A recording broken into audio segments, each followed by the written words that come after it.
আসসালামু আলাইকুম। আজকে নিয়ে আসলাম আপনাদের জন্য ছাঁচের পিঠা। ছাঁচের পিঠা সবারই পছন্দ এবং যে কোনো অনুষ্ঠানে এটা এই ছাঁচের পিঠা দিয়ে ডালা তৈরি করা হয়।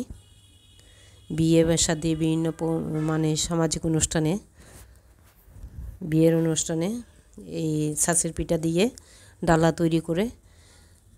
আজকে সবার একটা অনুরোধ ছিল ছাঁচের পিঠা কীভাবে বানাই বা কীভাবে তৈরি করে এই ভিডিওটা শেয়ার করার জন্য। তাই আজকে আমি সবার অনুরোধে ভিডিওটা শেয়ার করলাম। আপনারাও দেখে নেবেন, আমার চ্যানেলটা সাবস্ক্রাইব করবেন। এটা কিন্তু এই ধরনের প্যাকিং করে রাখতে হয় যাতে সুন্দর থাকে, ভেঙে না যায়। আমি বড় একটা ডাইস এনেছি বাজার থেকে, ডো তৈরি করেছি। দেখুন কিভাবে। এখানে আমি 3 কাপ ময়দা দিয়েছি, 1 কাপ চালের গুঁড়া দিয়েছি, 300 গ্রাম চিনি দিয়েছি, 2টা ডিম দিয়েছি, একদম পরিমাণ মতো হালকা একটু লবণ দিয়েছি এবং হাফ টেবিল চায়ের চামচে হাফ কাপ বেকিং সোডা দিয়েছি। দিয়ে সবগুলো একসাথে ম্যারিনেট করেছি। ম্যারিনেট করে বেশি পাতলা করি নেই, কারণ এটা একটু ঘন থাকবে, যাতে ডাইসটা আমি গরম করলে তেলের মধ্যে ওই ডাইসের গায়ে ডোটা লাগে, সেই জন্য ঘন করেছি। দেখুন বানাচ্ছি। আমি প্রথমে চুলাতে 3 ঘন্টা কিন্তু ডোটা রেখেছি ম্যারিনেট করে রেস্টে। এখন তেল দিয়েছি চুলাতে, এখানে ডাইস গরম করছি। ডাইসটা যখন একদম টাটকা আগুনে তেলের মধ্যে গরম হবে, তখন আমি ডয়ের মধ্যে দিয়ে দিব। ডটা কিন্তু বেশি পাতলা হবে না, একটু ঘন হবে। যখন আমি গরম ডাইসটা এখানে দিব, তার আগে আমি দেখাচ্ছি আপনাদেরকে। দেখুন কনসিস্টেন্সিটা কীরকম। এটা আগে একটু নেড়ে দেব যাতে তলানিতে সব একসাথে মিক্স হয়, সেজন্য। তারপর এখন গরম ডাইসটা এখানে দিয়ে দিব। গরম ডাইসটা দিয়ে কিছুক্ষণ ধরে রাখবো, যাতে এই ডাইসের গায়ে ডোটা লেগে যায়, একটু মোটা লেয়ার হয়ে। পুরোটা ডুবাবো না, উপরের দিকটা একটু খালি রাখবো। এখন ওই গরম তেলের মধ্যে আমি ডাইসটা ছেড়ে দিলাম।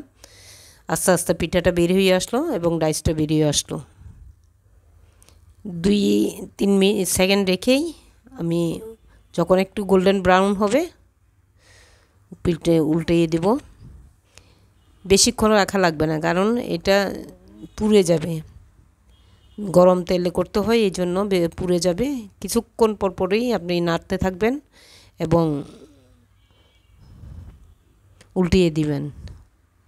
2-3 সেকেন্ড পরেই উল্টিয়ে দিবেন।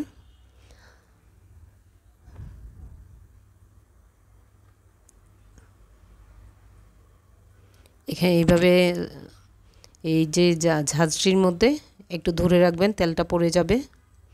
এই ধরনের বড় একটা ছাঁকনি নেবেন। আবার ওটা পিঠাটা উঠাই ফেললে আবার ডাইসটা কিন্তু তেলে গরম করতে হবে।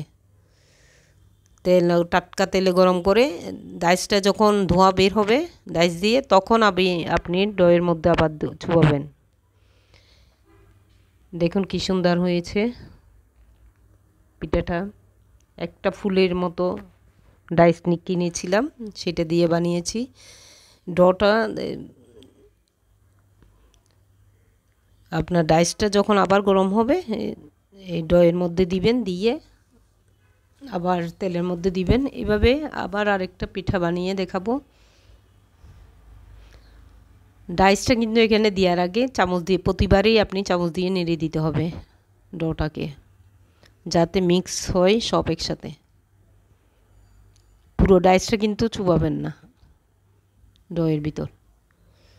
এইভাবে করে করে আপনাদেরকে দেখাচ্ছি কিভাবে ছাঁচের পিঠা তৈরি করবেন। আমি প্রত্যেকটা স্টেপ আপনাদেরকে দেখাচ্ছি। কিন্তু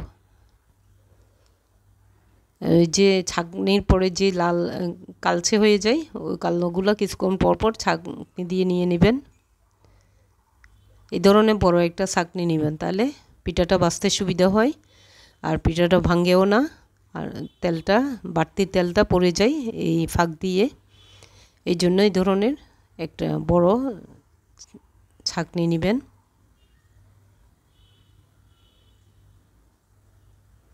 কয়েকবার কিছুক্ষণ পর পরেই কয়েকবার উল্টিয়ে দেবেন যাতে পুড়ে না যায়।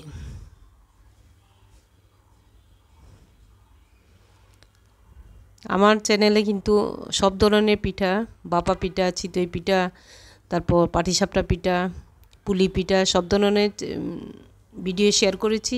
এই ছাঁচের পিঠা ভিডিওটা শেয়ার করলাম, আপনারা দেখবেন, আমার চ্যানেলটা সাবস্ক্রাইব করবেন।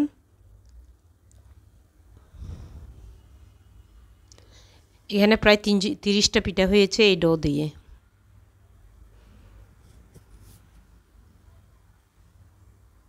দেখুন কি সুন্দর একটা ফুলের শেপ হয়েছে। এই ডাইসগুলো কিন্তু প্রত্যেকটা আপনার কোকারেজের দোকানেও পাওয়া যায়। বিভিন্ন এই ধরনের পিঠার ডাইস যেখানে পাওয়া যায় ওখানে পাওয়া যায়। এখানে তেলের মধ্যে গরম করবেন এবং পিঠা বানাবেন। আমার চ্যানেলটা সাবস্ক্রাইব করবেন। ওকে, আসসালামু আলাইকুম।